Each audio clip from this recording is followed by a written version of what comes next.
Un jeune milliardaire aperçoit une pauvre petite fille sous la pluie, poussant un fauteuil roulant, et lui demande « Pourquoi es-tu dans la rue ?»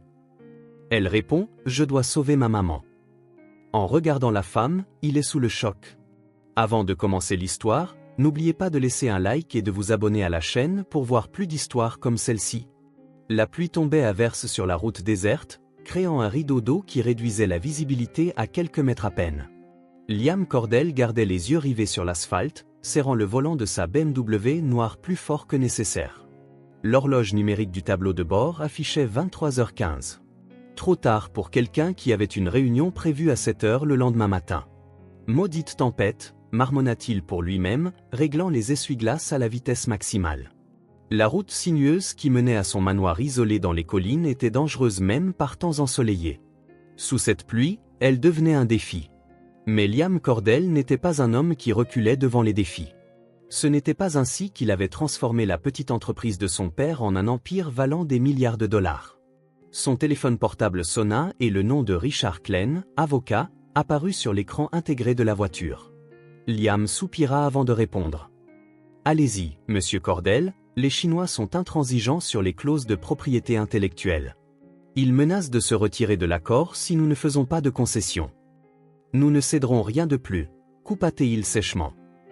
S'ils ne signent pas d'ici demain, contactez Yamamoto Industries. Les Japonais nous supplient pour ce partenariat depuis des mois. Mais monsieur, cela pourrait retarder tout le projet. Faites simplement ce que je vous dis, Richard. » Il mit fin à l'appel sans attendre de réponse. Le silence revint dans la voiture, seulement troublé par le rythme des essuie-glaces et le martèlement de la pluie sur le toit. Cordell Enterprises était sa plus grande fierté. En 12 ans, depuis la mort de son père, il avait transformé l'entreprise familiale en une puissance mondiale. Son visage avait fait la couverture des grands magazines économiques, et sa fortune personnelle augmentait chaque trimestre. Un éclair illumina brièvement la route, suivi du grondement du tonnerre. Liam ralentit encore plus, plissant les yeux pour distinguer le chemin. C'est alors que ses phares éclairèrent quelque chose sur le bas-côté, une silhouette se déplaçant lentement sous la pluie torrentielle. « Mais qu'est-ce que c'est que ça ?» murmura-t-il, ralentissant instinctivement. En se rapprochant, la scène devint plus claire. C'était une enfant, une petite fille, trempée par la pluie, poussant avec difficulté ce qui ressemblait à un vieux fauteuil roulant. Dans le fauteuil, il y avait une femme qui semblait inconsciente. Son premier instinct fut de continuer sa route. Ce n'était pas son problème. Probablement une famille du coin surprise par l'orage, ou peut-être des sans-abri. Les services sociaux et les œuvres de charité étaient là pour ça. Mais quelque chose dans l'image de cet enfant, luttant pour pousser le fauteuil le long de la route boueuse, le fit freiner brusquement. La voiture s'arrêta quelques mètres plus loin. Dans le rétroviseur, Liam vit que la fillette continuait son chemin comme si elle n'avait pas remarqué le véhicule de luxe. « Et merde !» grommela-t-il en attrapant le parapluie sur le siège passager. En sortant de la voiture, le vent faillit lui arracher le parapluie des mains. La pluie le frappait de côté, trempant son pantalon de créateur et ruinant ses chaussures italiennes. Il s'approcha de la fillette, qui s'arrêta enfin en le voyant approcher. Liam s'agenouilla devant elle. L'eau ruisselait sur le visage de l'enfant, se mêlant à ce qui aurait pu être des larmes. « Pourquoi es-tu dans la rue ?» demanda-t-il, élevant la voix pour se faire entendre par-dessus la tempête. La fillette leva les yeux. Même sous la pluie battante, sa détermination était évidente. « Je dois sauver ma maman », répondit-elle avec une urgence qui fendit le cœur de Liam. Il se tourna pour regarder la femme dans le fauteuil roulant. Son corps frêle était couvert d'un mince manteau complètement trempé. Son visage, partiellement caché par des mèches de cheveux mouillés, était penché sur le côté. Alors qu'il écartait doucement les cheveux pour mieux voir, Liam fut sous le choc. Son corps tout entier se figea, comme s'il avait été frappé par la foudre. L'air quitta ses poumons, et un froid qui n'avait rien à voir avec la pluie lui parcourut l'échine. C'était Ariel, sa sœur aînée. Plus mince, plus pâle, visiblement malade, mais sans aucun doute Ariel, la sœur qu'il n'avait pas vue depuis 12 ans, la sœur avec qui il avait coupé les ponts après la mort de leur père. Comme si elle sentait son regard, Ariel ouvrit lentement les yeux. Lorsqu'elle le reconnut, une expression d'incrédulité traversa son visage, suivie de quelque chose qui ressemblait à de la colère et du ressentiment. « Va-t'en, Liam », dit-elle d'une voix faible mais ferme. « Je ne veux rien de toi. » La petite fille les regardait, confuse. « Vous vous connaissez » Liam pouvait à peine assimiler ce qui se passait. Sa sœur, autrefois si forte et déterminée, maintenant réduite à cet état, et avec une fille, une nièce dont il ignorait l'existence. « Qu'est-ce qui t'est arrivé ?» demanda-t-il, ignorant l'hostilité de ses paroles. « Ça ne te regarde pas, » répliqua Ariel, essayant de se redresser dans le fauteuil, mais sans en avoir la force. « Ellie, allons-y. » La fillette Ellie, sa nièce, réalisa Liam avec un sursaut, hésita, regardant sa mère avec inquiétude. « Mais maman, tu ne peux pas. Tu es trop faible. » « Nous n'avons pas besoin de son aide, » insista Ariel, bien que son corps tremblât visiblement, contredisant ses paroles.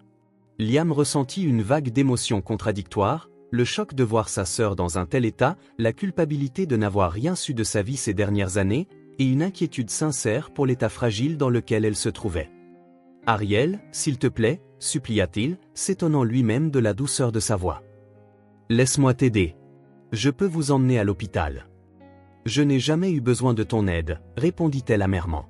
« Ni quand notre père est mort, ni quand Robert est mort, ni quand je suis tombée malade. Pourquoi l'accepterais-je maintenant ?» Chaque mot était une accusation directe, et Liam savait qu'il la méritait. Il n'avait été là pour aucun de ces moments. Il avait choisi l'entreprise, le pouvoir, l'argent, au détriment des liens du sang. La pluie continuait de tomber sans pitié.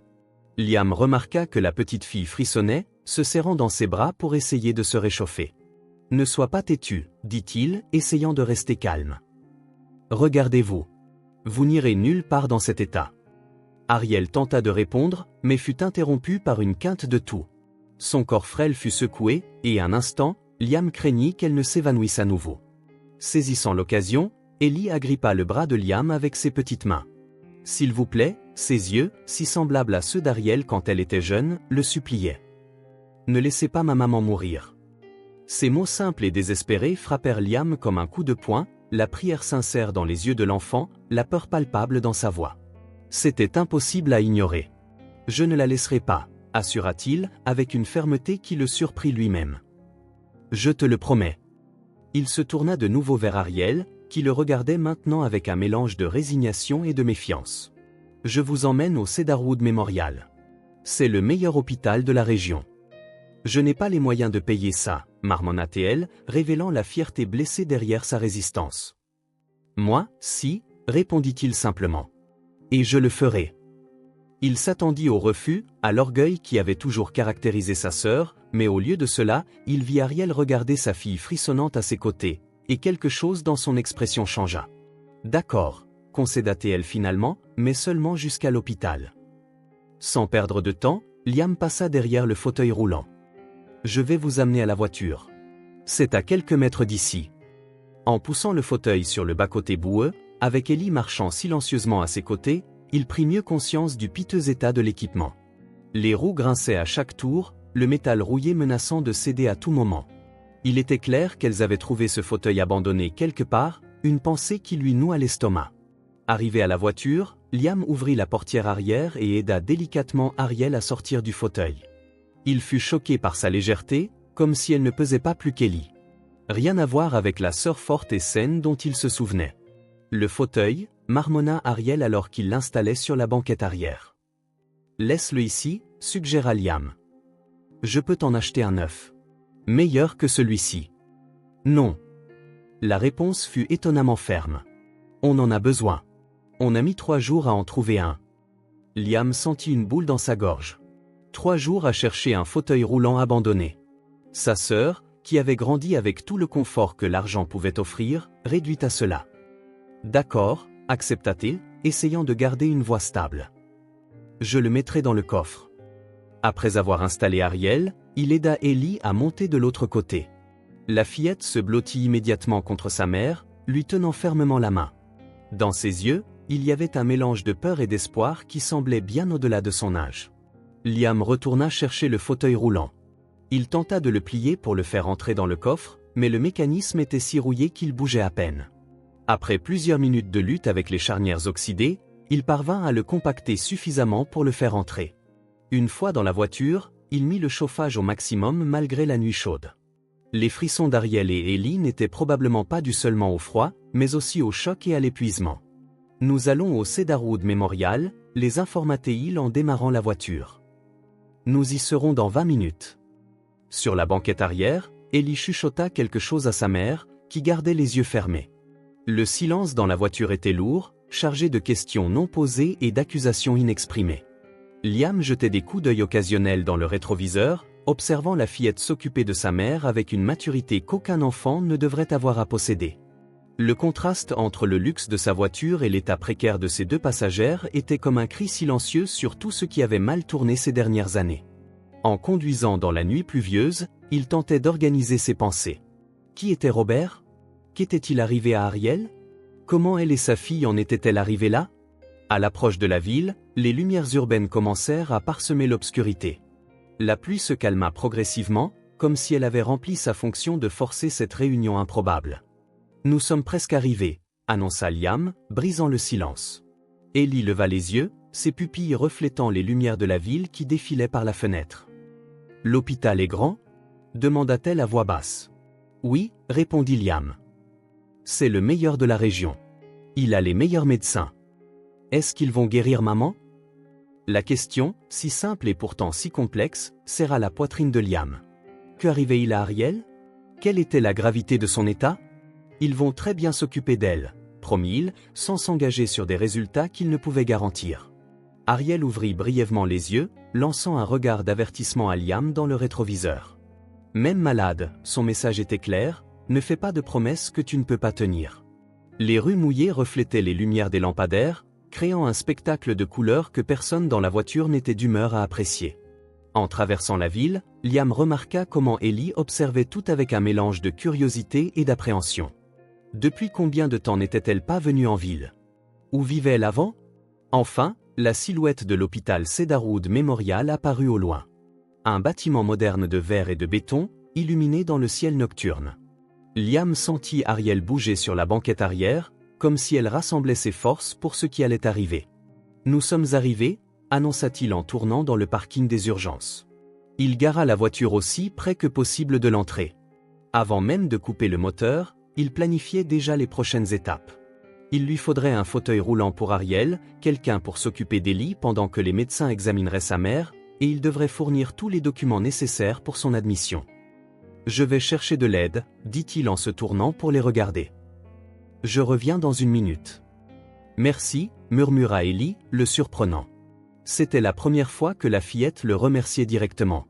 En sortant de la voiture, Liam sentit le poids de la responsabilité qu'il venait d'assumer.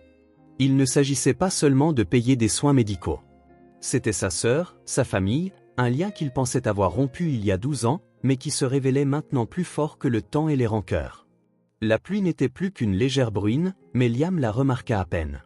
D'un pas décidé, il se dirigea vers l'entrée des urgences, déterminé à faire tout ce qui était en son pouvoir pour aider Ariel.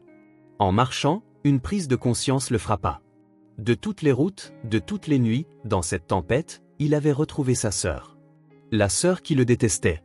La sœur qui l'avait abandonné. Et maintenant, sa vie était littéralement entre ses mains. L'ironie ne lui échappa pas.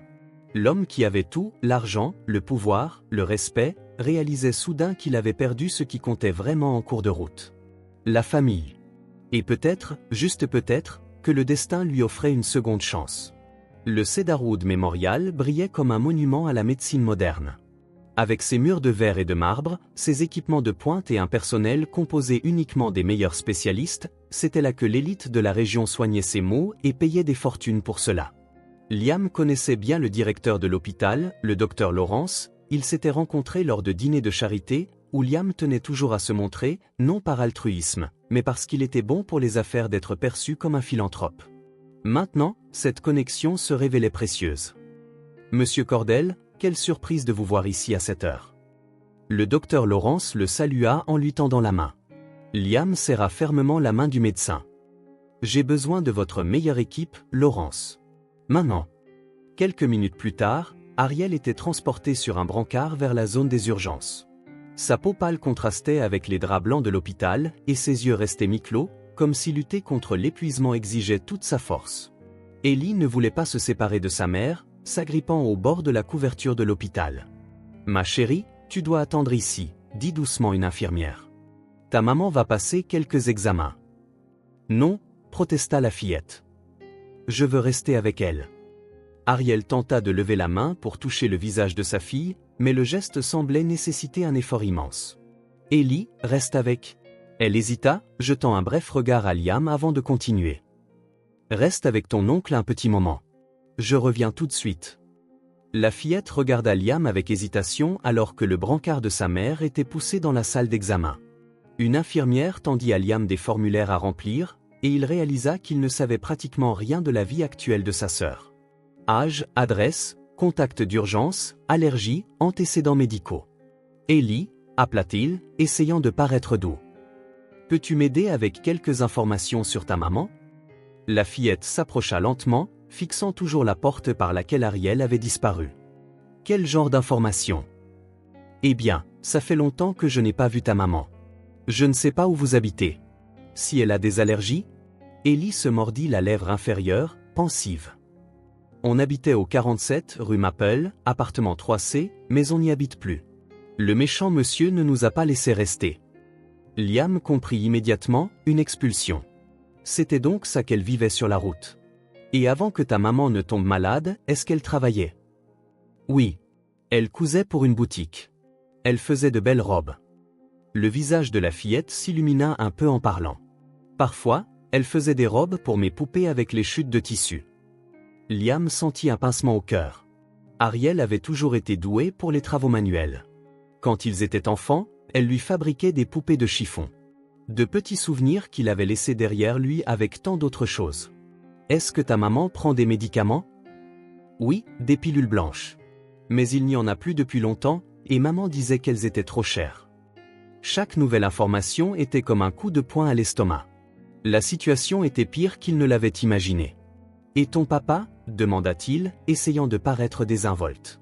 Les yeux d'Ellie se baissèrent. « Papa est mort quand j'étais petite. Maman a une photo de lui dans le cadre bleu. » Une autre question répondue, une autre couche de complexité dans la vie que sa sœur avait construite loin de lui. En remplissant les formulaires avec les informations limitées qu'il avait, Liam observait discrètement Ellie. La fillette avait de grands yeux expressifs comme ceux d'Ariel, mais quelque chose dans son menton volontaire lui rappelait leur père. Les Cordell avaient toujours eu cette détermination gravée sur leur visage. « Tu es vraiment le frère de ma maman ?» demanda soudain Ellie. Liam hocha la tête, ne sachant comment expliquer la complexité de la situation à une enfant. « Je le suis. Mais nous ne nous sommes pas vus depuis longtemps. » « Pourquoi ?» La simple question exigeait une réponse bien trop compliquée. Parfois, les adultes s'éloignent pour des raisons que même eux ne comprennent pas tout à fait. Ellie sembla considérer la réponse, pas entièrement satisfaite, mais l'acceptant pour le moment. Maman n'a jamais dit qu'elle avait un frère. Cela fit plus mal que Liam ne l'aurait cru. Être complètement effacé de l'histoire familiale, comme s'il n'avait jamais existé.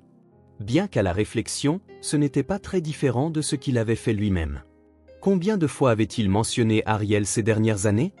Presque jamais. Le temps passa lentement dans la salle d'attente.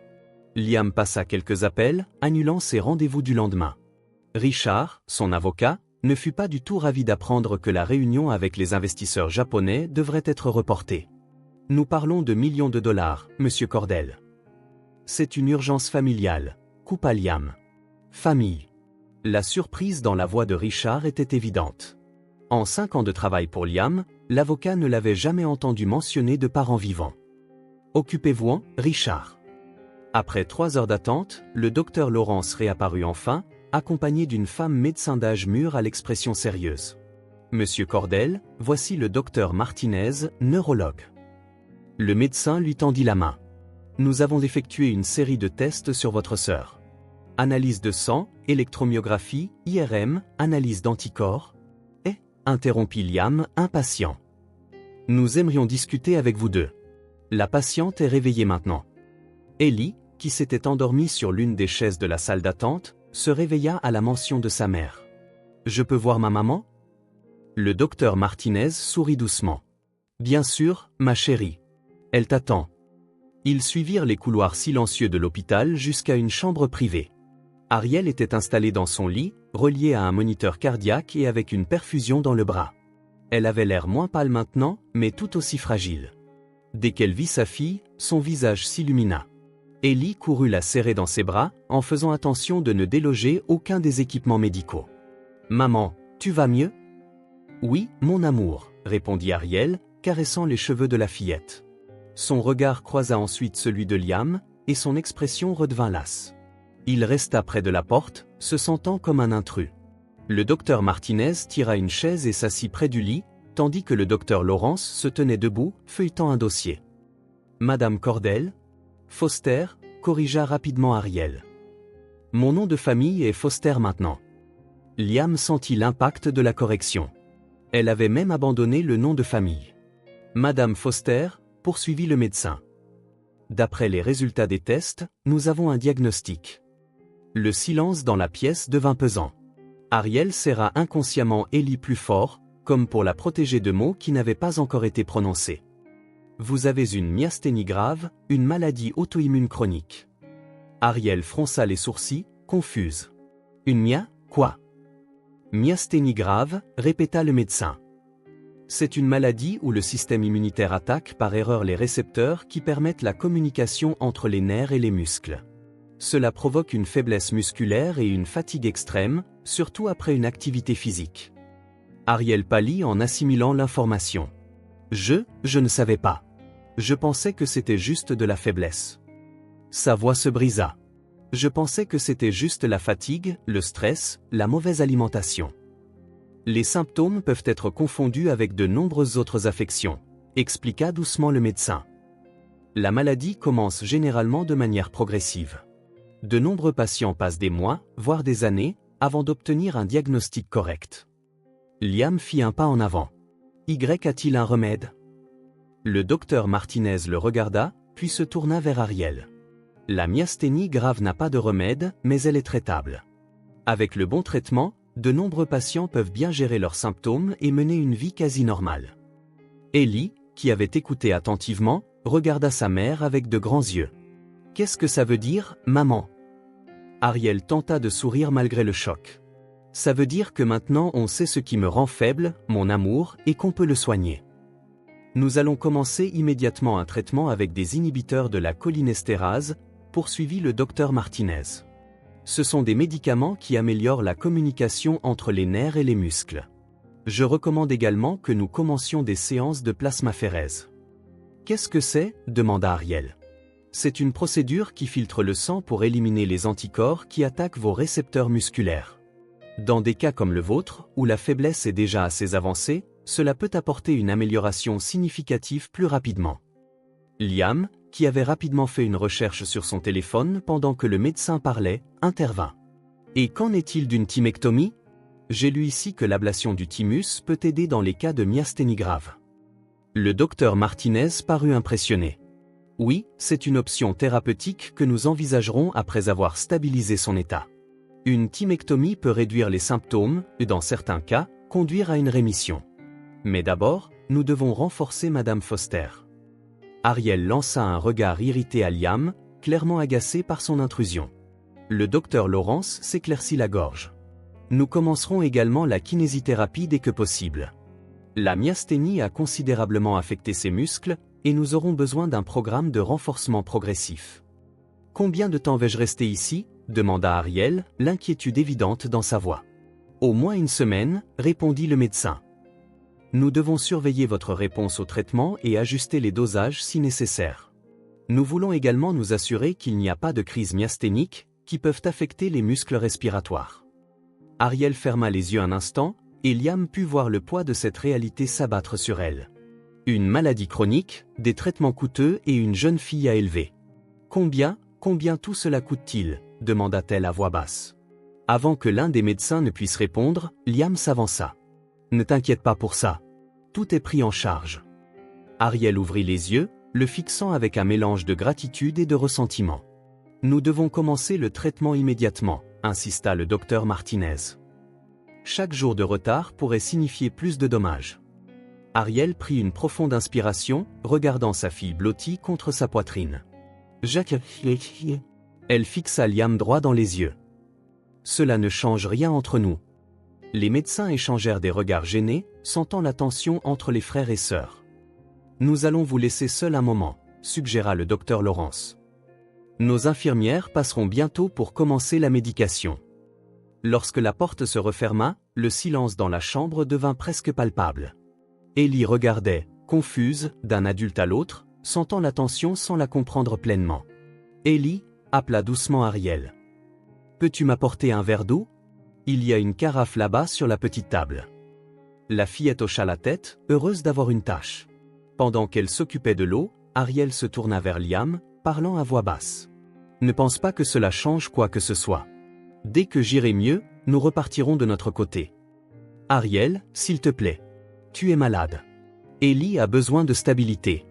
Laisse-moi aider. Maintenant, tu t'en soucies. » L'amertume dans sa voix était presque tangible. 12 ans, Liam. 12 ans sans un mot, un appel. Bien. Tu ne m'as pas contacté non plus, rétorqua-t-il immédiatement, regrettant son ton défensif. Pourquoi l'aurais-je fait après ce que tu as fait ? Elle secoua la tête. Ne discutons pas de ça maintenant. Pas devant elle. Ellie revint avec le verre d'eau, observant les adultes avec curiosité. Tout va bien, maman ? Oui, mon amour. Ariel força un sourire, buvant une gorgée d'eau. Merci. Une infirmière entra dans la chambre, portant un plateau de médicaments. C'est l'heure de la première dose, Madame Foster. Cela aidera avec la faiblesse musculaire.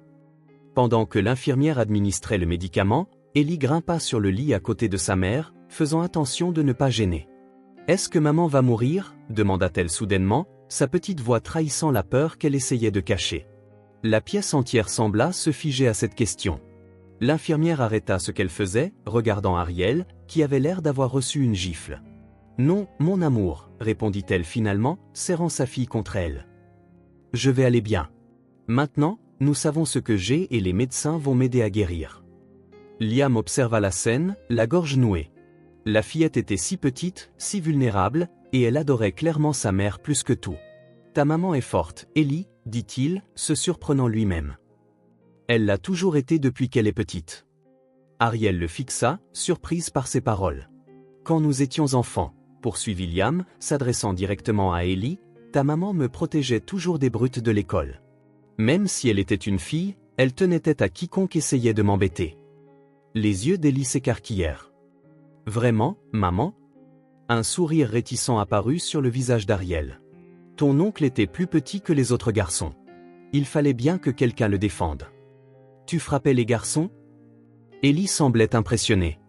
Je n'avais pas besoin, répondit Ariel, le fantôme d'un souvenir adoucissant momentanément son expression. Il suffisait que je leur lance un regard méchant et que je leur dise qu'ils auraient affaire à moi après l'école. Pendant un bref instant, la tension dans la pièce se relâcha, une petite fenêtre sur le passé qu'ils partageaient avant que tout ne s'effondre. Mais le moment passa vite. Ariel détourna le regard, revenant à la réalité présente. « Je suis fatiguée, » déclara-t-elle. « J'ai besoin de me reposer. » Liam comprit le message.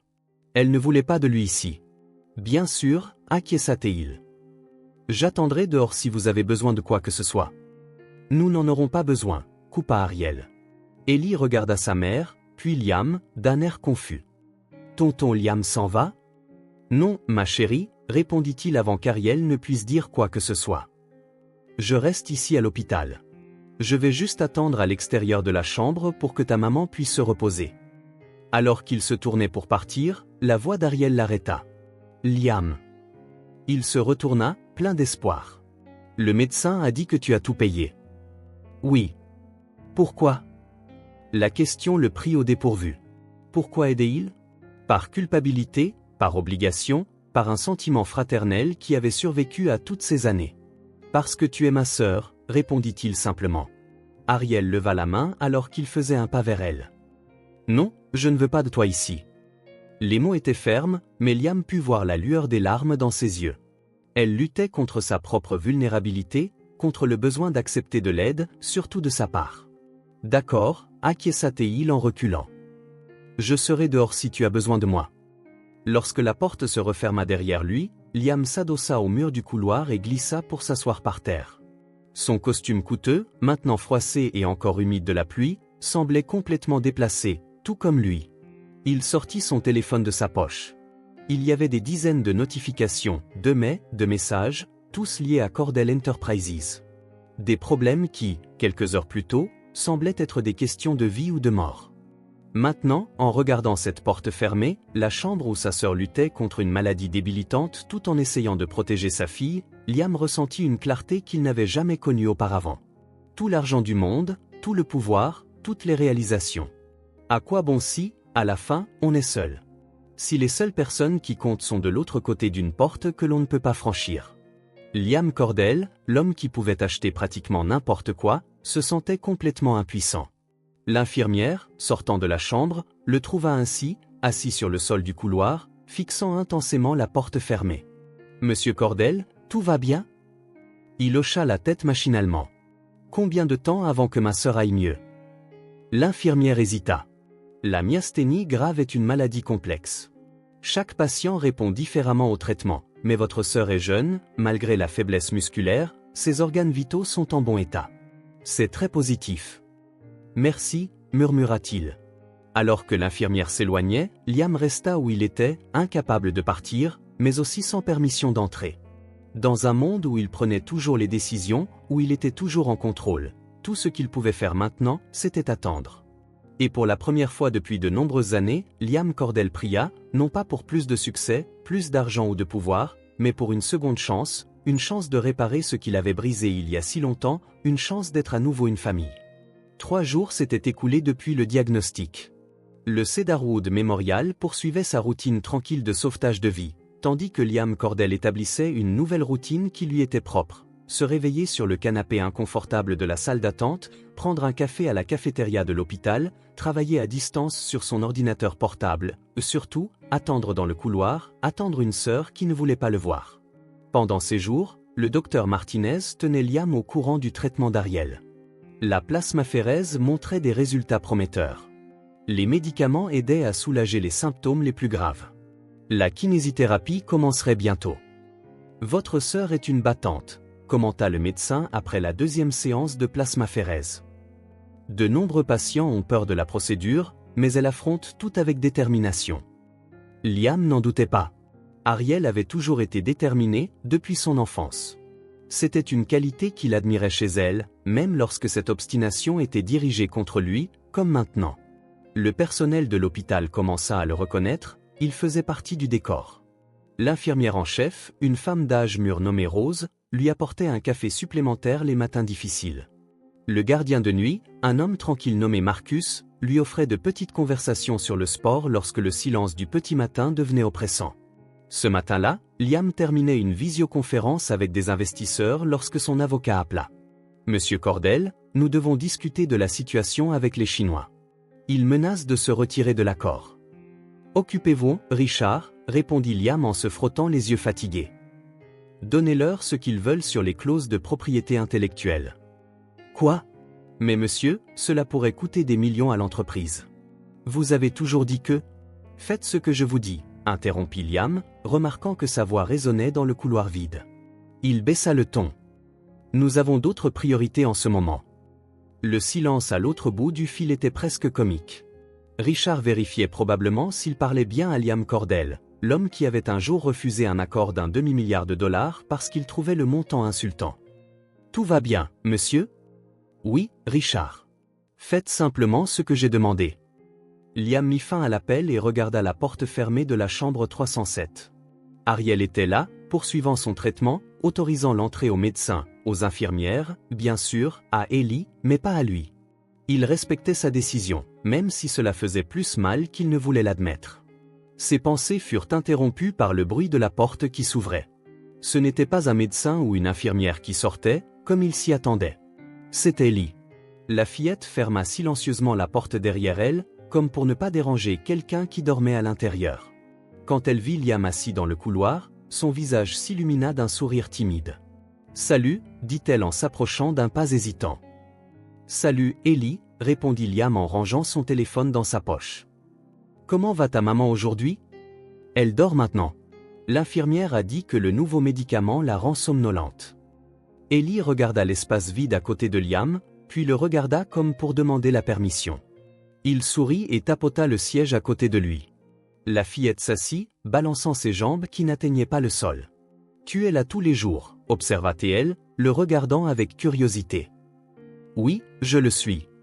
Mais tu n'entres pas dans la chambre. » Liam prit une profonde inspiration. Comment expliquer la complexité de la situation à une enfant? Ta maman a besoin d'espace en ce moment. Elle doit se concentrer sur sa guérison. Ellie fronça les sourcils, assimilant l'information. Le médecin a dit que maman allait mieux. C'est une excellente nouvelle. Liam sourit sincèrement. C'était la meilleure nouvelle qu'il ait eue depuis des jours. Mais tu ne la verras pas guérir, poursuivit Ellie avec la logique directe que seuls les enfants possèdent. Tu restes toujours ici dehors. C'est comme ça parfois, répondit Liam, se sentant mal à l'aise sous le regard perspicace de sa nièce. On ne peut pas toujours être près des gens qu'on veut aider. Ellie resta silencieuse un instant, contemplant ses paroles. Puis, soudain, elle demanda, « Tu vas partir, toi aussi ?» La question prit Liam par surprise. Il y avait une vulnérabilité dans la voix de la fillette qui lui serra le cœur. « Non, répondit-il fermement. Je serai toujours là. Toujours, pour de vrai. Oui, Ellie. Chaque fois que toi et ta maman auraient besoin de moi. » Elle sembla peser la promesse, comme pour en tester le poids et la sincérité. « Tu es l'ami de ma maman ?» Liam hésita. Ami était un mot compliqué pour décrire ce qu'Ariel et lui étaient l'un pour l'autre. Non. Je suis son frère. Les yeux d'Ellie s'écarquillèrent légèrement. Frère? Comme, du même papa et de la même maman? Oui, confirma Liam. Nous avons grandi ensemble. J'aimerais avoir un frère, dit Ellie en regardant ses mains. La confession, si simple et sincère, toucha profondément Liam. Il pensa à sa propre enfance, à ses jeux avec Ariel, à leurs disputes, leur réconciliation. Malgré tout ce qui s'était passé depuis, ses souvenirs restaient intacts, précieux. Les frères, c'est spécial, dit-il doucement. Mais parfois on fait des erreurs. Quel genre d'erreur? Liam leva les yeux au plafond, cherchant ses mots. Comment résumer des années de mauvais choix, de priorités déformées, d'orgueil blessé? J'ai fait de mauvaises choses, Ellie. J'essaie de les réparer.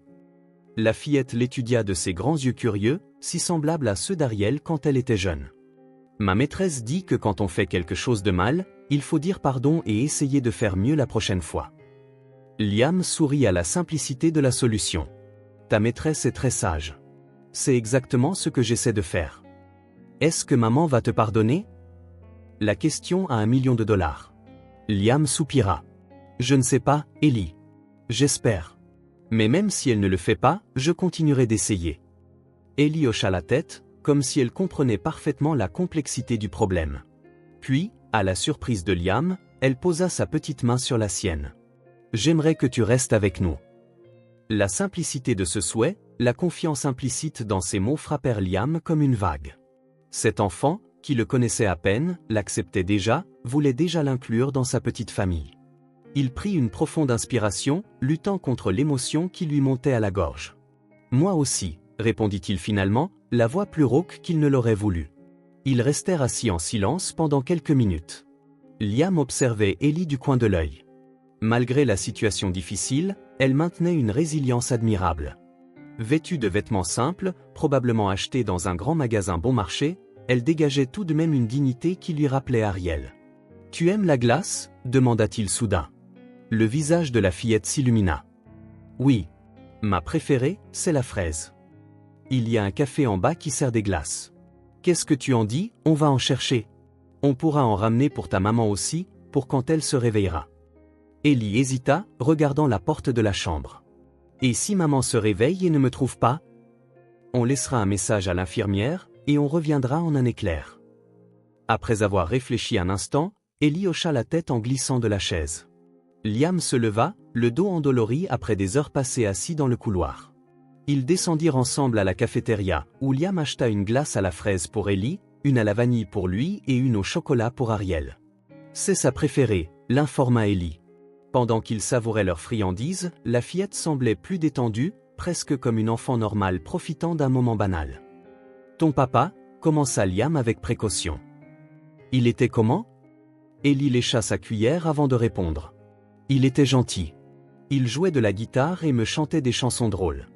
Mais j'étais très petite quand il est mort. Je me souviens juste d'un petit peu. »« Je suis désolé, » dit sincèrement Liam. « Maman a des photos de lui. Elle me les montre parfois et me raconte des histoires. Ellie s'interrompit, remuant sa glace. Après sa mort, maman est devenue très triste. Liam hocha la tête, l'encourageant à continuer si elle le souhaitait. Après la mort de papa, tout est devenu difficile, poursuivit-elle, les yeux fixés sur la glace qui fondait. Maman est tombée malade et a perdu son travail. La manière désinvolte dont elle parlait des preuves qu'aucun enfant ne devrait connaître brisa le cœur de Liam. Un monsieur venait crier pour le loyer, continua Ellie, la voix se faisant plus petite. Il frappait à la porte et disait des gros mots. Maman me disait d'aller dans ma chambre, mais j'entendais quand même. Liam serra le poing sous la table. L'image d'Ariel, seule face à un propriétaire agressif tout en protégeant Ellie, lui fit bouillir le sang. Un jour, ils ont coupé l'électricité. La voix d'Ellie trembla légèrement. Maman a allumé des bougies et on a fait comme si c'était une aventure. Mais il faisait froid et parfois, il n'y avait rien à manger. Chaque mot était comme une blessure au couteau. Pendant que Liam vivait dans son manoir, dînait dans des restaurants chers et concluait des affaires de plusieurs millions de dollars, sa propre sœur et sa nièce avaient faim et froid. Le contraste était trop brutal pour être ignoré. Liam sentit le poids de chaque mot, honteux de son absence. Des années entières de leur vie, perdues à jamais, tandis qu'ils poursuivaient plus d'argent, plus de pouvoir, plus de reconnaissance. Mais maman disait toujours qu'on allait s'en sortir, conclut Ellie avec une confiance émouvante. Elle le promettait, et maman tient toujours ses promesses. Liam déglutit difficilement, incapable de parler un instant. Ta maman est très forte, dit-il finalement. Oui, acquiesça Ellie avec fierté. La plus forte du monde. Quand ils eurent fini leur glace, ils retournèrent à la chambre 307. Ellie portait soigneusement le pot de glace au chocolat pour Ariel. Merci pour la glace, tonton Liam, dit-elle en s'arrêtant devant la porte. Le terme tonton le prit par surprise. C'était la première fois qu'Ellie l'appelait ainsi, et cela sonnait étrangement juste. De rien, Ellie. Elle hésita, la main sur la poignée. Tu ne veux pas entrer? Juste un petit peu. Liam secoua doucement la tête. Mieux vaut pas. Ta maman a besoin de se reposer. Mais tu es son frère, insista Ellie avec la logique inébranlable des enfants. La famille reste ensemble quand quelqu'un est malade. La maîtresse l'a dit. Parfois, c'est compliqué, Ellie. À cause des mauvaises choses que tu as faites? Oui. Ellie réfléchit un instant. Si tu dis que tu es vraiment désolé, je pense que maman te pardonnera. Elle me pardonne toujours quand je fais une bêtise. La confiance de la fillette dans la capacité de sa mère à pardonner était touchante, bien que probablement naïve. Les erreurs de Liam n'étaient pas comme un devoir oublié ou un jouet cassé. Je l'espère, Ellie. Elle lui sourit, un sourire qui illumina tout son visage. Bon, je vais mettre la glace de maman dans le mini-frigo jusqu'à ce qu'elle se réveille, et je lui dirai que c'est toi qui l'as achetée. Merci. Avec un dernier signe de la main, Ellie entra dans la chambre, fermant silencieusement la porte derrière elle. Liam retourna à son poste dans le couloir, mais quelque chose avait changé. Il y avait un fil d'espoir, maintenant aussi fin qu'une toile d'araignée, mais bien présent. Ellie devenait un pont entre lui et Ariel. Un pont que peut-être, juste peut-être, sa sœur finirait par traverser. Des heures plus tard, quand la nuit fut tombée, Liam somnolait presque sur la chaise inconfortable lorsque la porte de la chambre s'ouvrit à nouveau. Il s'attendait à voir une infirmière, mais c'était Ellie, portant maintenant un pyjama d'hôpital emprunté. « Tonton Liam » appela-t-elle à voix basse. « Maman a mangé la glace. »« C'est bien » répondit-il en s'agitant sur sa chaise. « Elle a aimé » Ellie hocha la tête. « Elle a demandé qui l'avait acheté. Je lui ai dit que c'était toi. »« Et qu'est-ce qu'elle a dit ?» Ellie se mordit la lèvre, hésitante. Elle n'a rien dit. Mais elle a tout mangé. Pour Liam, c'était un petit miracle. Ariel n'avait pas refusé quelque chose venant de lui. C'était un début microscopique, mais un début tout de même. « Je dois y retourner » chuchota Ellie. « Je voulais juste le dire. »« Merci, Ellie. Ça compte beaucoup. » La fillette sourit, lui faisant un bref signe de la main avant de disparaître à nouveau dans la chambre. Liam se pencha en arrière sur sa chaise, se sentant étrangement plus léger. Pendant plus d'une décennie, il avait construit des murs autour de lui.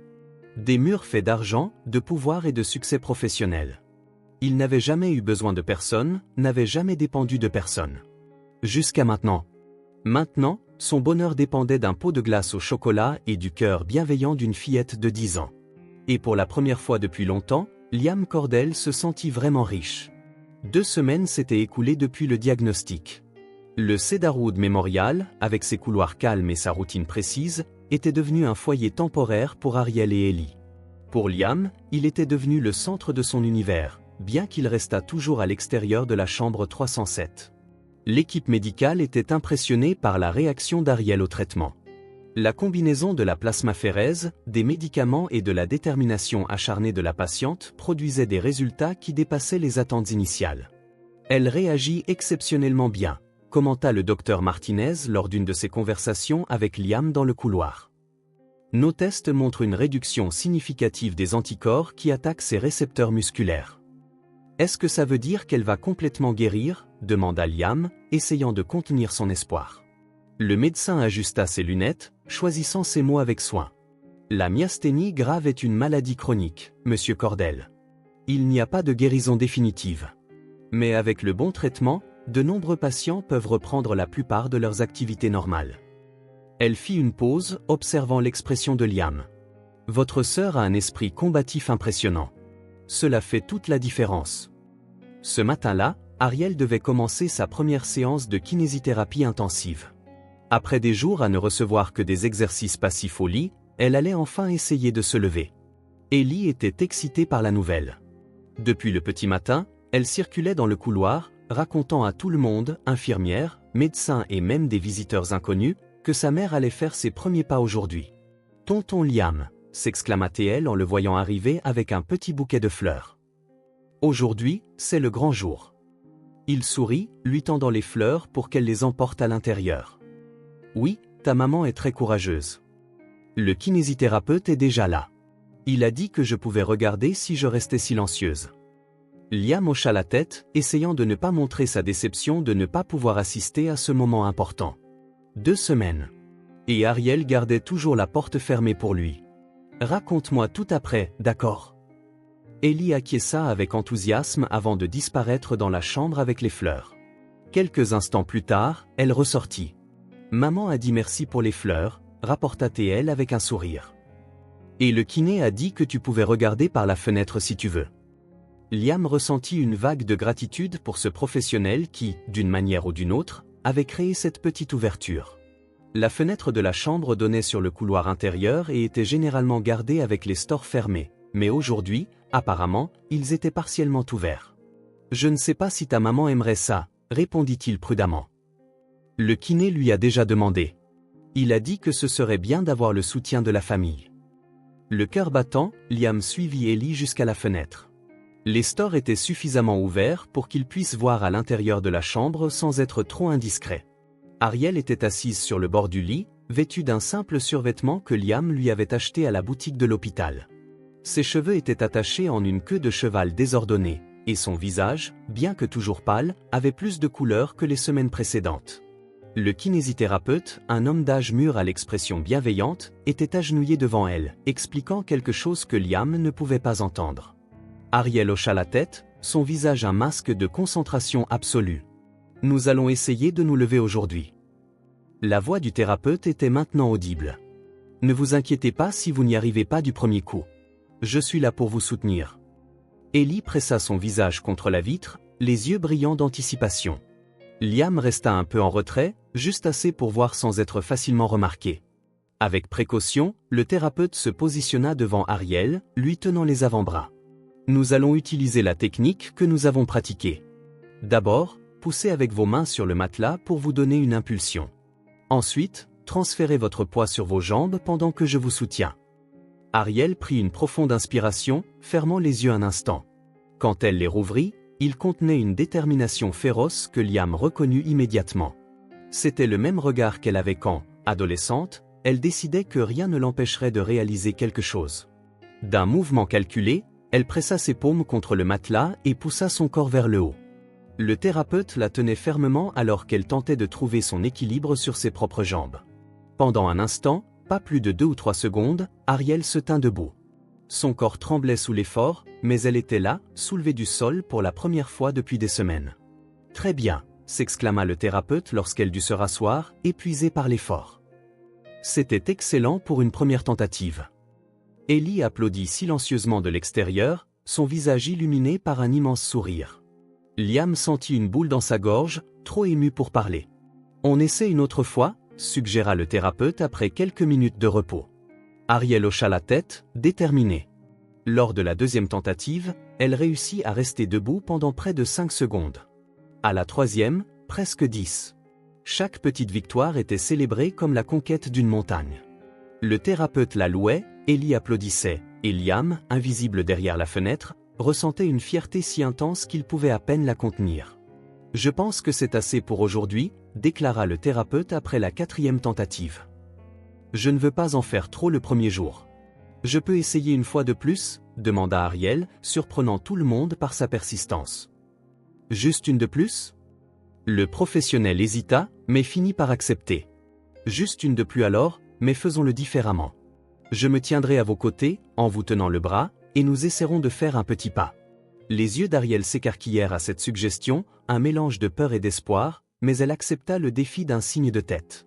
Cette fois, quand elle se leva, le thérapeute se plaça à ses côtés, lui offrant un soutien ferme. Ariel prit une profonde inspiration, se concentrant intensément. « Levez votre pied droit, juste un peu », ordonna-t-il. Pas besoin que ce soit un grand pas. Avec un effort visible, Ariel souleva son pied de quelques centimètres du sol et le déplaça vers l'avant. Un tout petit pas, presque imperceptible pour quiconque n'y prêtait pas attention. Mais pour cette famille, c'était comme assister au premier pas de l'homme sur la Lune. « Maman !» s'exclama Ellie, incapable de contenir son enthousiasme. « Tu l'as fait !» Ariel regarda vers la fenêtre, remarquant pour la première fois qu'elle était observée. Ses yeux croisèrent ceux de Liam pendant un bref instant. Il n'y avait pas de colère, juste de la concentration et peut-être une étincelle de quelque chose de plus. De la fierté, peut-être. Elle détourna rapidement le regard, reportant son attention sur le thérapeute. « Je peux en essayer un autre ? » Mieux vaut pas. Nous avons déjà dépassé les attentes pour aujourd'hui. Nous continuerons demain. Dans les jours qui suivirent, les séances de kinésithérapie devinrent le clou de la routine de l'hôpital. Chaque petite victoire était célébrée. Ariel pouvait se tenir debout de plus en plus longtemps. Les pas, d'abord timides et incertains, devinrent progressivement plus fermes. Une semaine plus tard, elle pouvait déjà faire 3 pas consécutifs avec le soutien du thérapeute. « C'est incroyable la vitesse à laquelle elle progresse », commenta-t-il à Liam après une séance particulièrement réussie. « Votre sœur a une volonté de fer impressionnante. »« Elle l'a toujours eue », répondit Liam, souriant au souvenir. « Quand nous étions enfants, elle a appris à faire du vélo en un jour. Elle est tombée des dizaines de fois, s'est écorché les genoux, mais n'a pas abandonné jusqu'à ce qu'elle y arrive. » Le thérapeute hocha la tête, comprenant. Cette détermination la sauve maintenant. Certains patients abandonnent après les premières difficultés, mais elle transforme chaque petit progrès en carburant pour continuer. Cet après-midi-là, Liam observait une autre séance à travers la fenêtre partiellement ouverte. Ariel s'entraînait maintenant à faire de courts pas avec le soutien d'une barre parallèle temporairement installée dans la chambre. Son visage brillait de sueur à cause de l'effort, mais elle ne s'arrêtait pas. Un pas, puis un autre, et un autre. Ellie, assise sur une chaise voisine, ne pouvait contenir son enthousiasme. Ses yeux brillaient d'admiration en regardant chaque mouvement de sa mère. Quand Ariel termina un tour complet sur les barres parallèles, 6 pas au total, Ellie sauta de sa chaise, radieuse. « Je savais que tu deviendrais forte, maman. » Le sourire qui illumina le visage d'Ariel à ce moment-là fut comme un rayon de soleil après une longue tempête. Épuisée mais triomphante, elle se laissa aider à retourner au lit, où elle serra sa fille dans ses bras. « J'essaie, mon amour. Pour toi. » Liam observa la scène de loin, le cœur plein d'émotions contradictoires. Fierté pour la force de sa sœur, tristesse pour le temps perdu, espoir pour un avenir qui pourrait, peut-être, l'inclure à nouveau. Il continuait de respecter l'espace qu'Ariel exigeait, mais chacun de ses petits progrès lui semblait être le sien. Chaque pas qu'elle faisait semblait réduire, même de manière minime, la distance entre eux. En s'éloignant de la fenêtre pour leur laisser de l'intimité, Liam réalisa qu'il apprenait lui aussi à faire de nouveaux pas. Des pas vers un autre type de force, non pas celle du pouvoir ou de l'argent, mais celle de la patience, de l'humilité et de l'amour inconditionnel. Des pas lents et incertains, tout comme ceux d'Ariel. Mais comme elle, il était déterminé à ne pas abandonner. Après un mois à l'hôpital, le docteur Martinez entra dans la chambre avec de bonnes nouvelles. Vos tests montrent une amélioration significative. Les médicaments fonctionnent et votre réponse à la kinésithérapie a été excellente. Ariel, qui pouvait maintenant s'asseoir sans aide, regarda le médecin avec espoir. Est-ce que ça veut dire que je peux rentrer à la maison? Oui. Il est temps de poursuivre votre rétablissement à la maison. Ellie leva la tête du dessin qu'elle était en train de faire, les yeux écarquillés d'excitation. On rentre à la maison, maman? La question innocente fit détourner le regard d'Ariel. La maison? Elle n'en avait plus. Il y a des conditions, poursuivit le médecin. Des médicaments aux heures correctes, de la kinésithérapie 3 fois par semaine et un environnement adapté. Vous aurez besoin d'une aide constante les premières semaines. Je peux aider, offrit Ellie. Je sais faire un sandwich. Le docteur Martinez sourit. Tu seras une aide merveilleuse, mais ta maman aura aussi besoin d'un adulte. Quand le médecin partit, Ellie demanda doucement, où est-ce qu'on va aller, maman? Ariel serra sa fille dans ses bras, cachant son inquiétude. Ne t'inquiète pas, mon amour. Tout ira bien. Plus tard, alors qu'Ellie était à la cafétéria avec une infirmière, on frappa à la porte, interrompant Ariel. C'était Liam. Pendant toutes ces semaines, il avait respecté son désir de distance, se cantonnant au couloir. « Je peux entrer ?» demanda-t-il avec hésitation. Après un moment, Ariel hocha la tête. Liam avait l'air différent, aminci, avec des cernes visibles sous les yeux, son costume froissé. Rien à voir avec l'homme d'affaires impeccable d'avant. « J'ai entendu dire que tu sortais, commença-t-il. « Oui, demain matin. J'ai réfléchi à ce qui se passera quand tu sortiras d'ici. Ce n'est pas ton problème, Liam. En fait, si, dit-il avec une fermeté surprenante. Tu es ma sœur. Ellie est ma nièce. Vous êtes ma famille, que ça te plaise ou non. Ariel croisa les bras. Maintenant, nous sommes une famille. Mais après toutes ces années, je mérite ta colère, admire. Je n'étais pas là quand tu avais besoin de moi. Liam fit un pas en avant et la regarda droit dans les yeux. Je sais pour l'expulsion, pour les factures impayées. J'ai déjà tout réglé. Ariel pâlit, baissant les yeux, embarrassée. Je n'ai pas demandé ça, murmura-t-elle. Je sais que non, mais je te le devais. Il s'approcha, gardant toujours une distance respectueuse. Ça fait 12 ans, Ariel. 12 ans pendant lesquels tu as tout affronté seul, pendant que je ne me souciais que de l'argent et du pouvoir. Sa voix se brisa. Je ne peux pas changer le passé. Mais je peux être là maintenant. Liam prit une profonde inspiration, se préparant à continuer. À partir de maintenant, je pense que le mieux serait que vous veniez vivre avec moi. Ce sera plus sûr. Vivre avec toi? Dans ton manoir? Le ton était incrédule. Pas question. Ce n'est pas un manoir, corrigea-t-il. C'est une maison avec assez d'espace pour tout le monde. Il y a une chambre au rez-de-chaussée qui peut être la tienne, pour que tu n'aies pas à monter d'escalier, et c'est près du cabinet du docteur Martinez. La porte s'ouvrit et Ellie entra, portant des biscuits. « Tonton Liam !» s'exclama-t-elle, surprise et heureuse de le voir dans la chambre de sa mère. Elle courut le serrer dans ses bras, un geste qui le prenait encore par surprise. « Regarde, maman. Des cookies aux pépites de chocolat. »« Je peux te parler, Ellie ?» appela doucement Ariel. « Tonton Liam suggère que nous restions chez lui quand nous quitterons l'hôpital. Qu'est-ce que tu en penses ?» Le visage de la fillette s'illumina. « Dans sa grande maison? Celle avec la piscine ?» Liam hocha la tête. « On peut vraiment ?» Ellie regarda sa mère avec espoir. Ce serait comme des vacances. Ariel observa sa fille, voyant un bonheur qu'elle n'avait pas vu depuis longtemps. Ces dernières semaines, Ellie semblait plus légère, plus enfantine, comme une enfant devrait l'être. Une grande partie de cela était grâce à Liam. Ellie s'approcha et prit la main de sa mère. « Maman, s'il te plaît.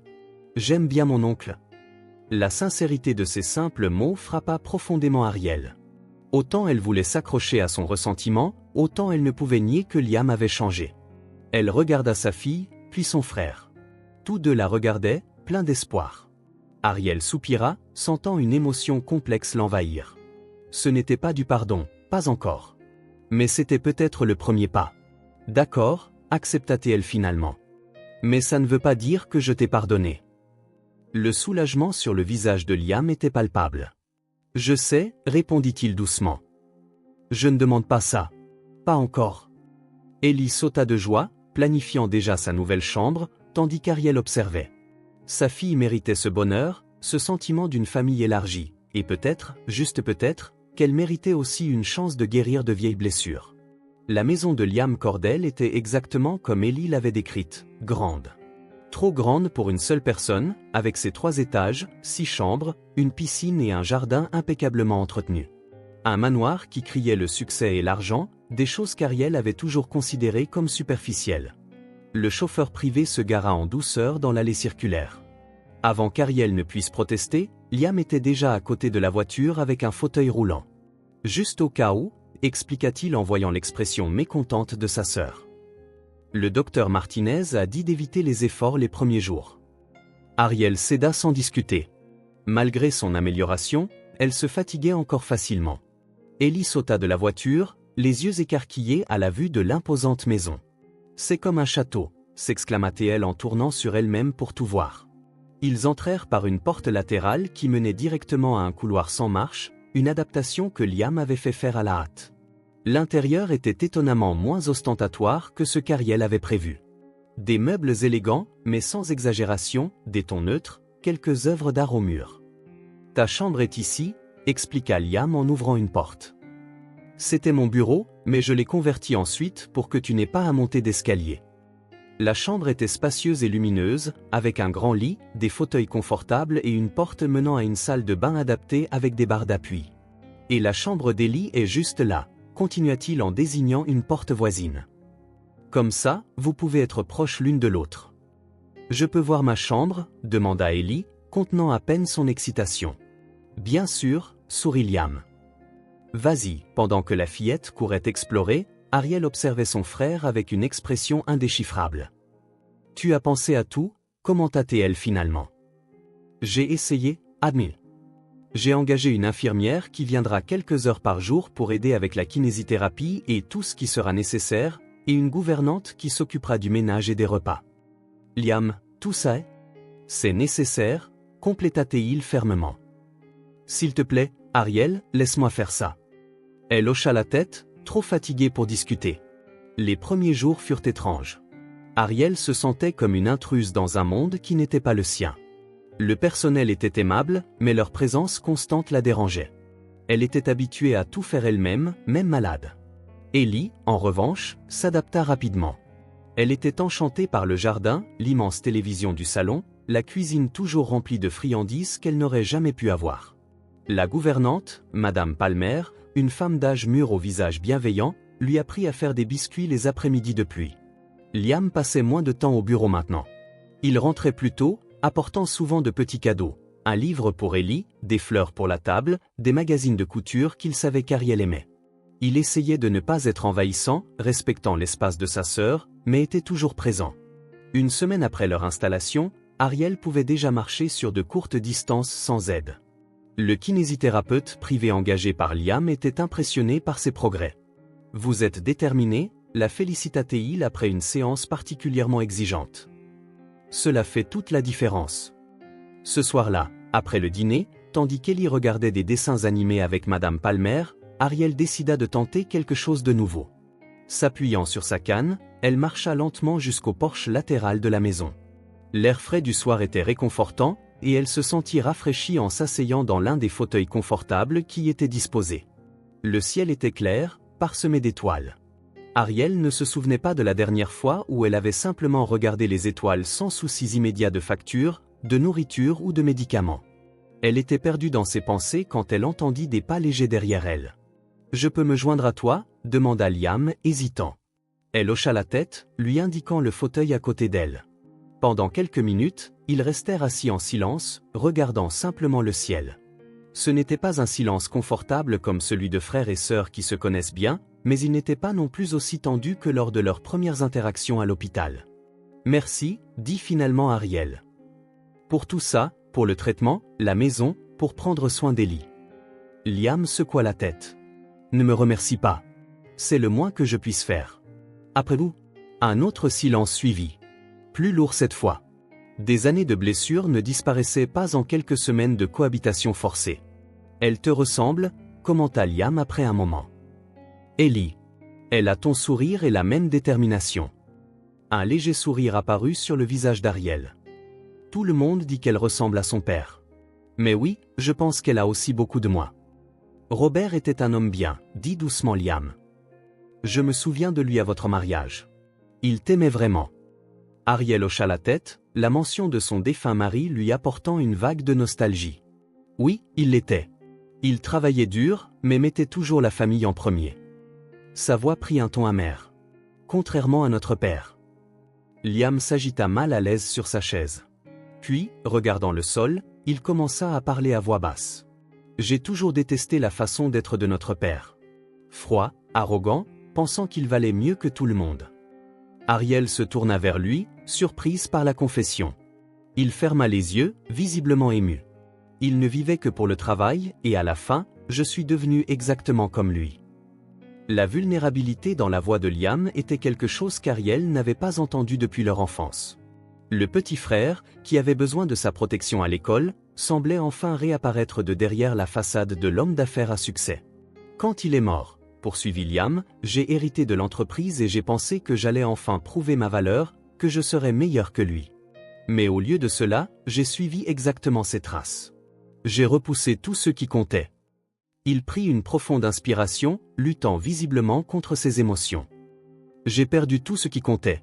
La famille, toi, des années qui ne reviendront jamais. Je n'attends pas ton pardon. Mais je veux être différent. Peux-tu m'aider ? La question resta en suspens entre eux. Si simple et pourtant si complexe. Une demande non seulement de pardon, mais de rédemption. Pour une seconde chance d'être une personne différente. Ariel regarda son frère. Le regarda vraiment pour la première fois depuis longtemps. Elle vit les rides d'inquiétude qui n'étaient pas là il y a 12 ans, l'épuisement dans ses yeux, la solitude mal déguisée d'un homme qui avait conquis le monde des affaires mais avait tout perdu le reste. Et elle vit aussi le garçon qui la suivait partout quand ils étaient enfants. L'adolescent qui lui demandait toujours conseil avant de prendre des décisions importantes, le jeune homme qui, à un moment donné, s'était perdu en chemin. Ariel mit longtemps à répondre. La blessure des années ne disparaissait pas avec de simples mots. Elle se souvenait comment il avait ignoré ses appels après la mort de leur père, comment il l'avait repoussé quand elle avait le plus besoin de soutien, comment il avait choisi l'entreprise au détriment de la famille. Mais elle se souvenait aussi du dernier mois, du frère dormant sur des chaises inconfortables dans le couloir de l'hôpital, payant pour le meilleur traitement disponible, bouleversant sa vie pour les accueillir, faisant un nouveau sourire Ellie. Finalement, elle murmura, « Je ne sais pas si je peux oublier, mais peut-être que je peux essayer. » Liam leva les yeux, un espoir prudent brillant dans son regard. « C'est tout ce que je demande. Une chance. » Ariel hocha légèrement la tête, tournant son regard vers les étoiles. La vérité, c'est qu'elle était aussi fatiguée de porter tant de ressentiments. Peut-être y avait-il de la place dans son cœur non seulement pour pardonner, mais pour reconstruire. Robert disait, commenta-t-elle doucement, que la famille, ce n'est pas quelque chose que l'on a, c'est quelque chose que l'on construit chaque jour avec de petits gestes. Il avait raison, acquiesça Liam. Ellie n'a jamais eu de famille à part moi, poursuivit Ariel. Elle mérite plus. Elle mérite des oncles, des cousins, des gens qui l'aiment. Je l'aime, affirma Liam avec une fermeté surprenante. Je n'aurais jamais pensé m'attacher si vite à quelqu'un, mais cette petite, elle est spéciale. Oui, elle l'est, acquiesça Ariel, un sourire sincère illuminant son visage. Un cri excité vint de l'intérieur de la maison. Maman, tonton Liam, venez voir ce que j'ai dessiné.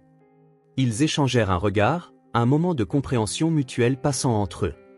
On ferait mieux d'y aller, dit Ariel en s'appuyant sur sa canne pour se lever. Liam lui offrit son bras pour la soutenir, sans insister. À sa grande surprise, elle accepta, s'agrippant légèrement à lui alors qu'il rentrait. Un petit pas, un nouveau départ. Dehors, les étoiles continuaient de briller sur la maison qui commençait lentement à se transformer en un foyer. 2 semaines s'étaient écoulées depuis leur conversation sur le porche. Des changements petits, presque imperceptibles, commençaient à apparaître dans la dynamique du foyer.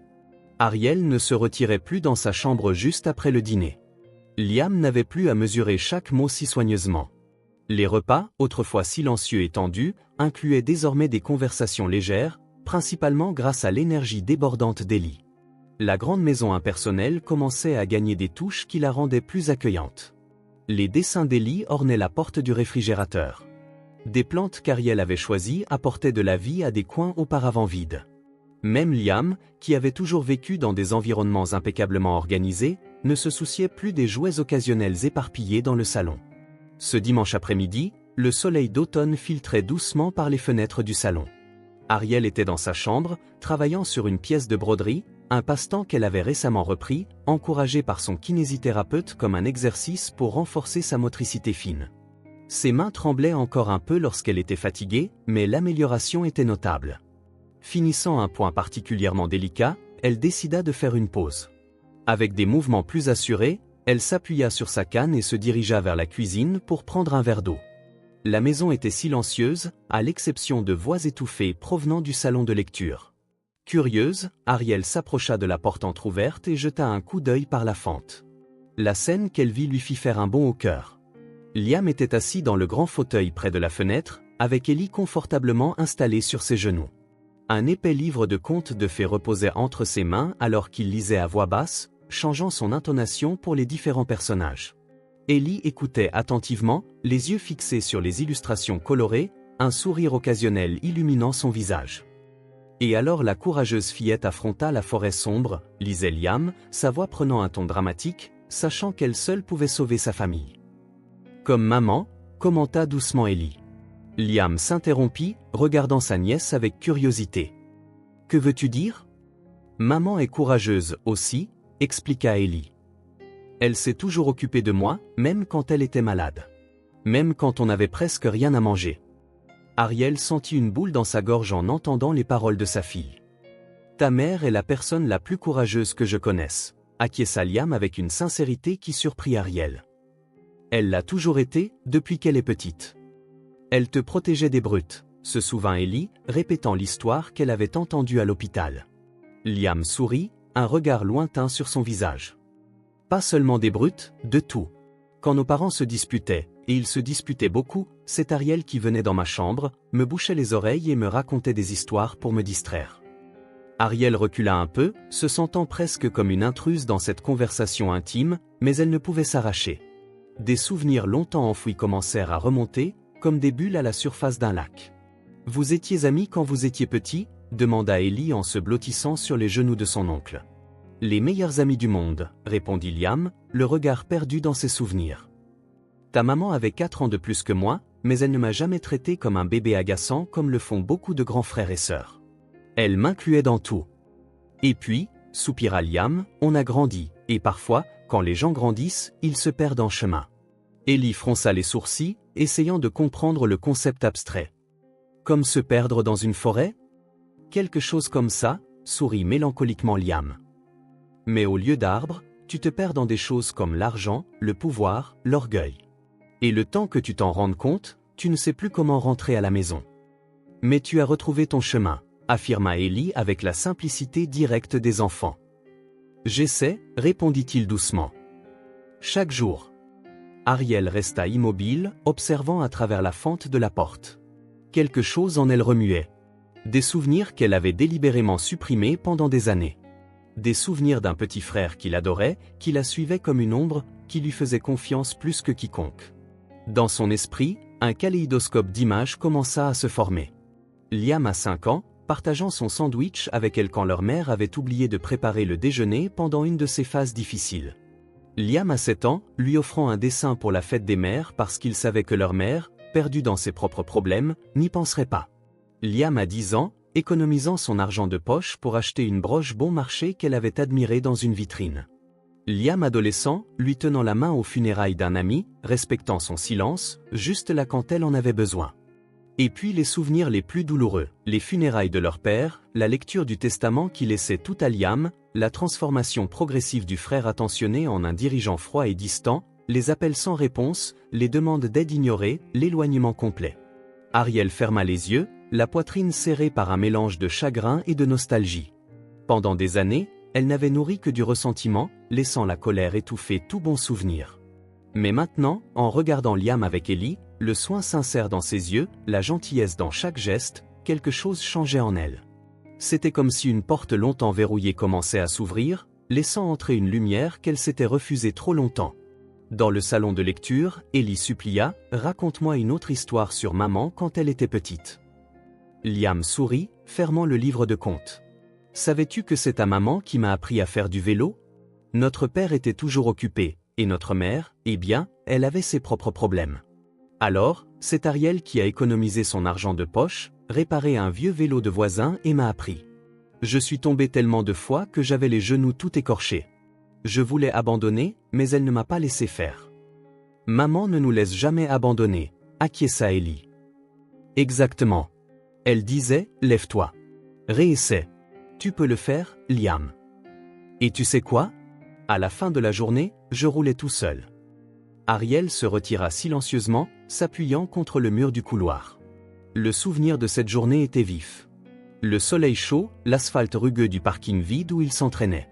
Le sourire radieux de Liam quand il avait enfin réussi à garder l'équilibre. Elle avait toujours été la protectrice, la forte, la responsable. Quand leurs parents faillissaient, leur père avec son obsession du travail, leur mère avec ses hauts et ses bas émotionnels, c'est Ariel qui comblait les lacunes, qui s'assurait que Liam ait une enfance aussi normale que possible. Et il l'avait réciproqué à sa manière, avec admiration, avec de petits gestes d'affection, avec une loyauté qui semblait inébranlable, jusqu'à ce qu'elle ne le soit plus. Marchant lentement vers sa chambre, Ariel s'assit sur le bord de son lit, regardant par la fenêtre le jardin. Les feuilles dorées de l'automne tombaient doucement, dansant dans le vent. Toute sa vie d'adulte avait été définie par cette rupture. Le moment où son frère avait choisi l'empire de leur père au lieu des liens du sang. Pendant des années, cette trahison avait alimenté sa colère, justifié sa distance, renforcé ses murs. Mais maintenant, en voyant Liam avec Ellie, en l'entendant parler du passé avec tant d'affection et de regret, quelque chose changeait en elle. Une nouvelle perspective peut-être, ou simplement la reconnaissance d'une vérité qui avait toujours été là, enfouie sous des couches de douleur. Pour la première fois depuis de nombreuses années, Ariel s'autorisa à penser, peut-être qu'il a toujours été bon. Il s'est juste perdu un moment. La pensée, simple et profonde, lui amena des larmes aux yeux. Pas des larmes de colère ou de ressentiment, mais de reconnaissance, d'acceptation, de possibilité. Pardonner ne signifiait pas oublier. Cela n'effaçait pas les années de souffrance, les nuits blanches à s'inquiéter des factures, les jours où elle avait à peine de quoi nourrir sa fille. Mais peut-être que cela signifiait faire de la place pour quelque chose de nouveau. Reconnaître que les gens font des erreurs terribles et douloureuses, mais qu'ils peuvent toujours retrouver leur chemin. Ils peuvent changer. Ils peuvent essayer de réparer ce qu'ils ont brisé.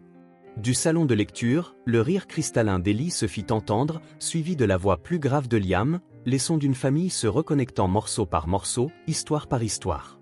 Ariel essuya une larme solitaire. Le chemin vers la réconciliation complète était encore long, semé de conversations difficiles et de souvenirs douloureux. Mais peut-être, juste peut-être, qu'il avait déjà commencé. L'hiver céda la place au printemps. Les jours s'allongèrent, se réchauffèrent, apportant avec eux un sentiment de renouveau qui semblait s'étendre au-delà de la nature, atteignant également les habitants de la maison de Liam Cordell. Une routine s'était installée avec un naturel qui surprit tout le monde. Ariel poursuivait ses séances de kinésithérapie, maintenant seulement 2 fois par semaine. Ses progrès étaient constants, un peu plus forte, un peu plus indépendante chaque jour. Elle utilisait encore une canne pour les longues distances, mais à l'intérieur de la maison, elle pouvait maintenant se déplacer avec plus d'assurance. Ellie s'était pleinement adaptée. Elle fréquentait une école privée voisine où elle s'était rapidement fait des amis et impressionnait ses professeurs par son intelligence et sa créativité. Les difficultés du passé lui semblaient de plus en plus lointaines, bien qu'elle fît occasionnellement encore des cauchemars sur les jours sans nourriture, comme elle les appelait. Liam avait trouvé un équilibre qu'il n'aurait jamais imaginé possible. Il dirigeait toujours Cordell Enterprises, mais il avait délégué plus de responsabilités, réduit ses heures au bureau et refusé les longs voyages. Lorsque Richard et ses avocats s'interrogeaient sur ce changement, Liam répondait simplement « J'ai des priorités plus importantes maintenant ». En ce samedi matin particulièrement ensoleillé, ils prenaient tous les 3 leur petit déjeuner ensemble sur le porche. Une douce brise faisait onduler les rideaux légers, apportant le parfum des fleurs fraîchement écloses du jardin. Ariel avait préparé des crêpes, sa première tentative de cuisiner quelque chose d'élaboré depuis qu'elle avait commencé à retrouver ses forces. « Elles sont délicieuses, maman », la complimenta Ellie, la bouche pleine et une moustache de sirop d'érable sur la lèvre. « Doucement, petite », prévint Liam avec un sourire en lui tendant une serviette. « Personne ne va voler ton assiette. » Ariel observait l'interaction entre les deux, toujours étonné du lien facile qu'ils avaient tissé. C'était comme si Liam était né pour être un oncle. Patient, attentif, équilibrant la fermeté nécessaire avec une indulgence aimante qui faisait briller les yeux d'Ellie. « Je vais dessiner après le petit déjeuner », annonça Ellie. « La maîtresse nous a demandé de faire un dessin sur notre famille pour la fresque de l'école. »« Excellente idée », acquiesça Ariel. « Tu peux utiliser ces nouveaux feutres que tonton Liam a achetés. » Liam sourit, heureux que son cadeau soit apprécié. Au début, il en avait trop fait, achetant des jouets et des appareils électroniques coûteux qui mettaient Ariel mal à l'aise. Avec le temps, il avait appris que les cadeaux les plus simples, un jeu de feutre, un livre, du temps de qualité, étaient ce qui comptait vraiment. Après le petit déjeuner, Ellie courut dans sa chambre pour travailler sur son projet secret, tandis qu'Ariel et Liam restaient sur le porche, profitant du calme matinal. « Comment va la douleur aujourd'hui » demanda-t-il, remarquant qu'elle se massait légèrement l'épaule droite. « Mieux. Le nouveau médicament semble bien fonctionner. » La myasthénie grave était toujours présente. Elle le serait toujours. Les médecins avaient été clairs à ce sujet. Mais avec le bon traitement, la maladie était sous contrôle, permettant à Ariel de mener une vie de plus en plus normale. « Je pensais, » commença Liam, hésitant. « Peut-être que tu voudrais reprendre ton travail de couture. On pourrait aménager un atelier ici à la maison avec tout l'équipement nécessaire. » Ariel le regarda, surprise. Elle n'avait mentionné cette idée qu'une seule fois, de manière désinvolte, il y a des semaines. « Tu t'en es souvenu ?»« Bien sûr, » répondit-il simplement. « Tu as toujours eu un talent. Ce serait un gâchis de ne pas l'utiliser. » Avant qu'elle ne puisse répondre, ils furent interrompus par le bruit de pas précipités. Ellie revenait en courant, tenant un morceau de papier coloré dans ses mains, les yeux brillants d'excitation. « Maman, tonton Liam, regardez ce que j'ai fait. » Elle tendit le dessin, fière. Il était fait avec des feutres et des crayons de couleur, avec ce charme inimitable des dessins d'enfants. Il montrait 3 personnages se tenant la main devant une grande maison, une femme aux cheveux foncés, une fillette souriante au milieu, et un homme grand en costume de l'autre côté. Au-dessus, en lettres colorées et inégales, était écrit « Notre famille. Maintenant, nous sommes tous ensemble. » Ariel sentit une boule dans sa gorge. Elle passa son doigt sur le dessin, émue par la simplicité et la profondeur de ce qu'elle voyait. Pour Ellie, il n'y avait pas de complications, de vieilles rancunes ou de blessures mal cicatrisées. Il n'y avait que ça. 3 personnes qui s'aimaient, enfin réunies. Liam semblait également touché. Il s'éclaircit la gorge, cachant son émotion. « C'est très beau, Ellie. Tu es une artiste. »« Je peux le mettre sur le frigo ?» demanda la fillette, rebondissant déjà d'excitation. « Bien sûr que tu peux, » répondit Ariel en lui rendant le dessin. « C'est l'endroit parfait pour ça. » Au lieu de courir à la cuisine, cependant, Ellie laissa tomber le dessin sur la table, dans un geste inattendu, ouvrit les bras et les serra tous les deux en même temps, les rapprochant. « Je vous aime », déclara-t-elle avec la pure honnêteté des enfants. Liam, un peu maladroit avec les démonstrations d'affection, rendit l'étreinte après un moment d'hésitation. Ariel, à son tour, enroula son bras autour de sa fille, pour la première fois, ne se retira pas lorsqu'elle sentit le bras de son frère toucher le sien. Au lieu de cela, elle resta là, dans la chaleur de ce câlin familial, ressentant quelque chose qu'elle n'avait pas connu depuis longtemps, un sentiment d'appartenance. « Nous aussi, on t'aime, petite », murmura Liam, la voix empreinte d'émotion. Quand Ellie les lâcha enfin et courut à la cuisine avec son dessin, Ariel et Liam échangèrent un regard. Aucun mot n'était nécessaire. Il y avait une compréhension mutuelle qui transcendait tout ce qu'ils pouvaient exprimer. Le reste du printemps passa paisiblement, laissant place à un été radieux. Les séances de kinésithérapie d'Ariel devinrent plus espacées, et ses progrès continuaient de surprendre les médecins. Lors d'un rendez-vous de suivi, le docteur Martinez observa, impressionnant. Vous répondez exceptionnellement bien au traitement, bien mieux que la plupart des patients avec votre état initial. J'ai de bonnes raisons d'aller mieux, répondit simplement Ariel. Cet après-midi-là, tandis que le docteur Martinez discutait des ajustements de médicaments avec Liam, Ariel observait la vie de la ville par la fenêtre du cabinet. Les gens pressés, les voitures, la vie qui suivait son cours normal. Moins d'1 an auparavant, elle était de l'autre côté de cette fenêtre, luttant pour survivre au jour le jour, craignant pour l'avenir d'Ellie, portant seule le poids du monde. Maintenant, malgré la maladie chronique, elle se sentait plus forte qu'elle ne l'avait jamais été. Dans les semaines qui suivirent, Ariel commença à travailler sur son projet de couture. Liam, fidèle à sa parole, avait aménagé un atelier complet dans la chambre d'amis à côté de la sienne, équipée de machines à coudre professionnelles, de mannequins, de tissus de qualité et de tout ce dont elle pouvait avoir besoin. Au début, elle ne cousait que pour Ellie. Des robes simples, des jupes colorées, de petites pièces qui rendaient sa fille spéciale. Bientôt, cependant, les mères de ses amis d'école commencèrent à remarquer les vêtements et à demander où ils avaient été achetés. « Tu pourrais en faire une entreprise », suggéra Liam un soir alors qu'il regardait Ariel travailler sur un nouveau modèle. Des vêtements pour enfants exclusifs, faits à la main, avec des matériaux de qualité. Il y a un marché énorme pour ça. Ariel hésita, incertaine. Je ne sais pas si je suis prête pour quelque chose comme ça. Tu n'as pas à tout faire d'un coup, répondit-il. Commence petit, juste pour les amis d'Ellie. Si ça te plaît, tu pourras développer progressivement. L'idée fit son chemin dans son esprit. Peut-être qu'avec le temps, elle pourrait vraiment construire quelque chose à elle. Non pas pour rivaliser avec l'empire de Liam, mais pour retrouver l'indépendance qu'elle avait toujours chérie. L'été s'écoula, apportant des journées chaudes et des nuits étoilées. Un après-midi particulièrement agréable, Ariel décida de faire ses exercices dans le jardin, profitant du doux soleil de fin de journée. Ellie jouait sur la pelouse, poursuivant des bulles de savon que Madame Palmer soufflait pour elle. Ses cheveux, plus longs maintenant, dansaient dans le vent tandis qu'elle tournoyait et sautait. Son visage illuminé par le soleil et la pure joie de l'enfance. Ariel observait la scène, appuyée sur sa canne. Suivant les instructions du kinésithérapeute, elle lâcha le support et fit quelques pas prudents. 1, 2, 3. Chaque pas sans soutien était encore une petite victoire. Elle était si concentrée sur l'exercice qu'elle ne remarqua pas Liam s'approcher avant qu'il ne parle. « Tu te débrouilles très bien. » Ariel sourit, fière de ses progrès. « Encore quelques mois et je n'aurai peut-être même plus besoin de la canne pour les courtes distances, » répondit-elle.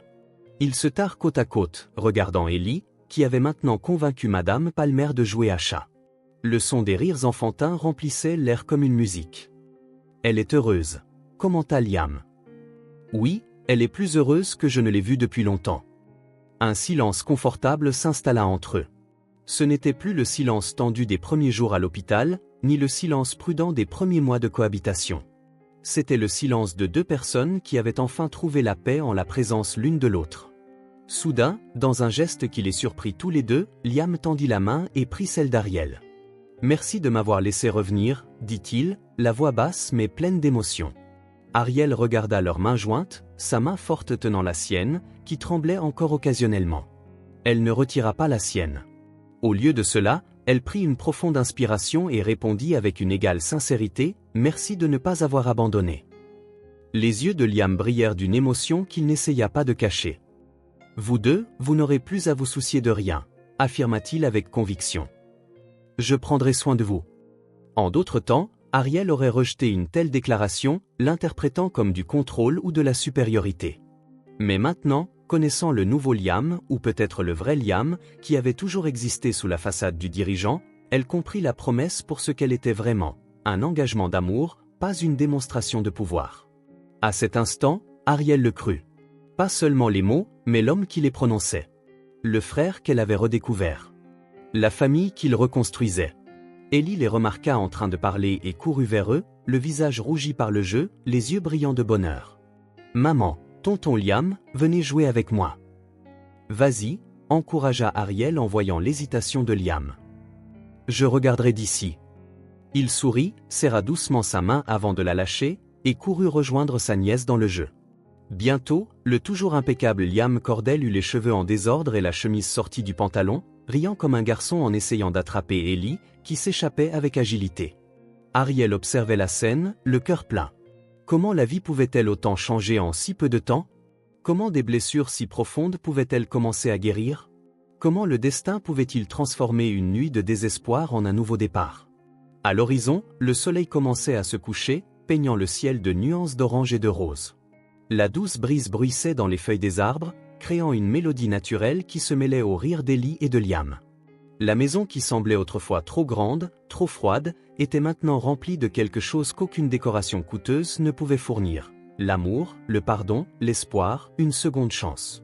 Alors que Liam faisait semblant de ne pas pouvoir attraper Ellie, la laissant lui filer entre les doigts, ses yeux croisèrent ceux d'Ariel un bref instant.